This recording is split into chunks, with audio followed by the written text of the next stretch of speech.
প্রথমেই নিখিলবঙ্গ পার্শ্ব শিক্ষক সমিতির পক্ষ থেকে এই যে নতুন সরকার পার্শ্ব শিক্ষকদের 5,000 টাকা যে বেতন বৃদ্ধির ঘোষণা করেছে, যদিও এখনও কার্যকরী হয়নি, যার থেকে কেন্দ্র করে আজকে লাইভ।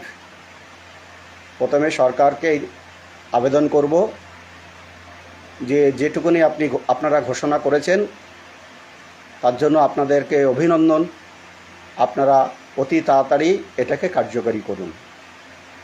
এখন নির্বাচন পরবর্তীতে বিভিন্ন সমস্যাগুলো দেখা দিয়েছে এবং ইদানিং আমাদের পার্শ্ব শিক্ষকদের মধ্যে সাংঘাতিকভাবে একটা বিতর্ক, কদর্য ভাষায় আক্রমণ, গালিগালাজ কিছু কিছু পার্শ্ব শিক্ষকরা করছেন। কেউ আমাদের মনে হয়েছে, আমার সংগঠনের পক্ষে মনে হয়েছে এটা সম্পূর্ণ ভুল বুঝে না জেনে এই মন্তব্য আপনারা করছেন। এখন প্রশ্নটা হচ্ছে, মুখ্যমন্ত্রী ঘোষণা করলেন 26-27 শিক্ষাবর্ষে বাজেটে যে পার্শ্ব শিক্ষকদের 5,000 টাকা বেতন বৃদ্ধি হবে, সেটি এখনও কার্যকরী হয়নি। এখন আজকের লাইভের মূল বিষয়বস্তু হচ্ছে কী কারণে কার্যকরী হয়নি সেটাই বলা। এখনও দেরি হচ্ছে কেন?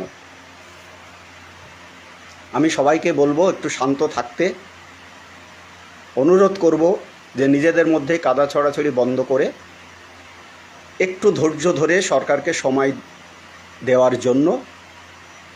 কারণ মাননীয় মুখ্যমন্ত্রী ঘোষণা করেছেন পার্শ্ব শিক্ষকদের, তার জন্য আমি আবার বলেছি আমরা সংগঠনের পক্ষ থেকে তাকে অভিনন্দন।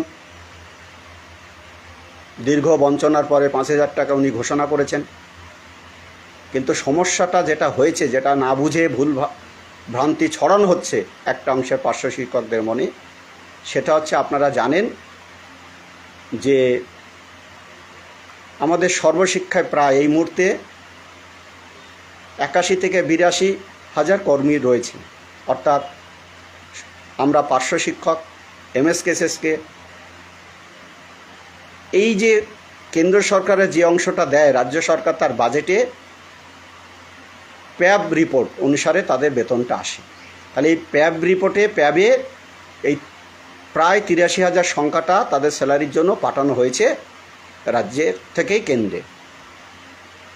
এখন আমাদের রাজ্যের মাননীয় মুখ্যমন্ত্রী ঘোষণা করেছেন পার্শ্ব শিক্ষকদের। আপনারা দেখেছেন যে 2011 সাল এক পর্যন্ত শুধু পার্শ্ব শিক্ষকদের আলাদাভাবে বেতন বৃদ্ধি করতেন সরকার, মাঝে মাঝে কর্মচারীদের করতেন। কিন্তু 11 সালের পর থেকে জানেন 18 সাল অবধি কোনো বেতন বৃদ্ধি হয়নি। 18 সালে পার্থ চ্যাটার্জি তদানীন্তন শিক্ষামন্ত্রী এমএসকেএসএসকেদের আন্দোলনের ফলে তারাও এই সর্বশিক্ষার ভিতরে অন্তর্ভুক্ত করেন, যার ফলে কেন্দ্র সরকারের কাছে যেটা পাঠানো হচ্ছে সেটা হচ্ছে প্যাব রিপোর্ট, যেটা তাতে সব প্যারা টিচার হিসাবে এদেরকে দেখানো হচ্ছে।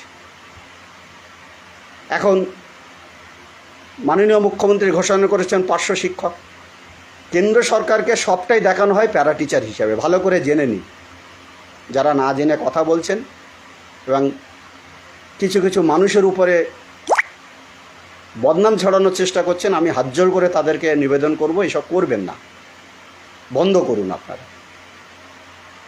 এখন তাহলে বেতনটা প্যারা টিচার হিসাবে, এবার প্যারা টিচার আছে 42,170, কিন্তু কেন্দ্র সরকারের কাছে প্যারা টিচার হিসেবে প্রায় 82,000। তাহলে প্রত্যেকে 5,000 টাকা বাড়াতে হবে। তাহলে 5,000 টাকা বাড়ানোর ফলে যে 500 কোটি টাকার উপরে একটা বাজেট রাজ্য সরকারের করতে হয়েছে, যার ফলে এই বাজেটটা ক্যাবিনেট বসিয়ে সিদ্ধান্ত করে আমাদের রুলসে। এটা হচ্ছে আধিকারিকদের বক্তব্য, এটা আমার বক্তব্য নয় বা আমার সংগঠনের বক্তব্য নয়।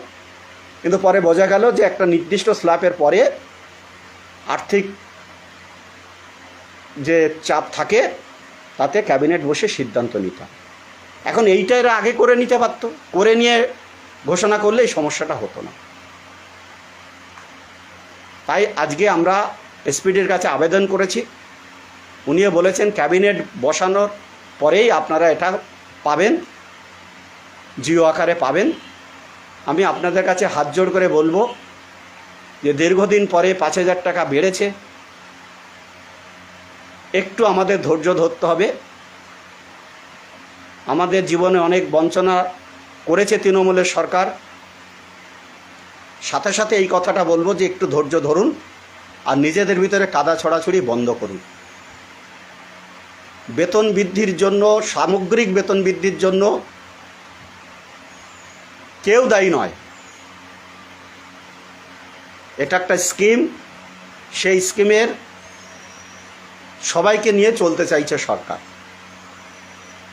যারা অপপ্রচার করছেন আমি তাদেরকে অনুরোধ করব, আপনারা যদি না জেনে এটা করে থাকেন এটা বন্ধ করুন।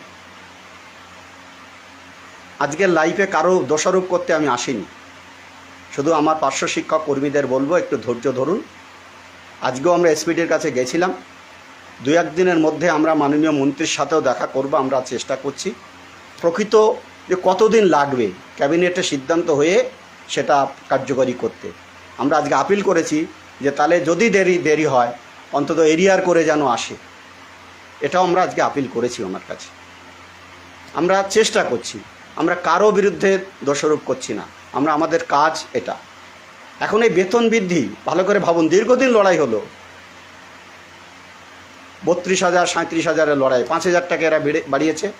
এটাতে আমাদের সব সমস্যার সমাধান হবে না এই অগ্নি মূল্যের বাজারে।